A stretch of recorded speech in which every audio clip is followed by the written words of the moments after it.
এমন মানুষ খুঁজে পাওয়া দায়। একটা সময়ে গ্রামে উৎসব করে মাছ ধরা হতো। মজার এমন আয়োজন দিন দিন কমে আসলেও একেবারে হারিয়ে যায়নি। তেমনই একটি উৎসবে আয়োজনে বিল পাড়ে মাছ শিকারের সরঞ্জাম নিয়ে ঢল নেমেছে একদল শৌখিন মানুষের। এই আয়োজনের নাম বাউত উৎসব। পাবনার ভাঙ্গুড়ার রুহুল বিলের পাড় থেকে আরো জানাতে যুক্ত হয়েছেন সহকর্মী মাসুদ রানা। মাসুদ, এবছর এই উৎসবের লোক সমাগম কেমন দেখছেন?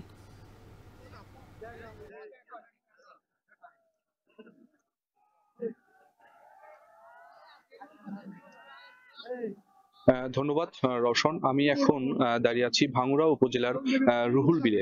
আসলে শীত উপেক্ষা করে আসলে সকাল থেকেই কিন্তু এখানে হাজার হাজার মানুষ এসে এই বিল পাড়ে সময় দিতে হয়েছে। আমি যদি একটু দেখাই, আসলে পর্যাপ্ত পরিমাণ লোকের সমাগম হয়েছে এবার। আহ, খুব ভোর থেকে এই বিভিন্ন জেলার বিভিন্ন স্থান থেকে এখানে যারা শৌখিন মৎস্যজীবী রয়েছে তারা কিন্তু পলো, খেয়া জাল এবং বিভিন্ন উপকরণ নিয়ে বিল পাড়ে তারা এসেছেন এবং দেশীয় যে মাছ রয়েছে শোল, টাকি, বোয়াল, সেটি কিন্তু তারা এখান থেকে শিকার করছেন। আমি যদি বলি এবছর আসলে বর্ষা মৌসুমের পানি নামার সাথে সাথে কিন্তু এই বিল পাড়ের মানুষ এখানে এসে সমবেত হয়। সেই সাথে যদি আরেকটু বলি, প্রচন্ড শীত উপেক্ষা করে এই মাছ কিন্তু তারা শিকার করে থাকেন। সেই সাথে আসলে পর্যাপ্ত পরিমাণ মাছ না পাওয়ায় তারা হতাশা প্রকাশ করেছেন। তারা অভিযোগ করেছেন যে এইখানে যে কারেন্ট জাল এবং বিভিন্ন চায়না জালের কারণেই কিন্তু দেশীয় মাছ আসলে কমে যাচ্ছে। এটি কিন্তু তারা অভিযোগ করেছেন।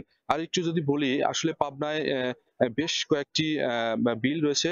ইতিমধ্যে কিন্তু সবচেয়ে সুনাম রয়েছে চলন বিল নামের যে বিলটি রয়েছে সেটি। সেই সাথে রুহুল বিল এবং ডিকশির বিল সহ বিভিন্ন বিল এই পাবনা জেলায় রয়েছে।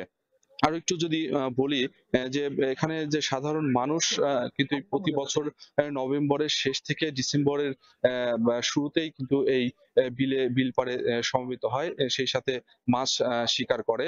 আসলে শনিবার থেকে মঙ্গলবার প্রতি সপ্তাহে দুই দিন করে এই মাছ তারা শিকার করে।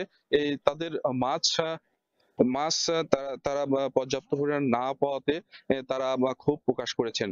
আসলে আমি মৎস্য কর্মকর্তার সাথে কথা বলেছি যে বিভিন্ন ভাবে তারা অভিযান পরিচালনা করছে। সেই সাথে তারা পর্যাপ্ত পরিমাণ ব্যবস্থার কথা কিন্তু আমাদেরকে জানিয়েছে।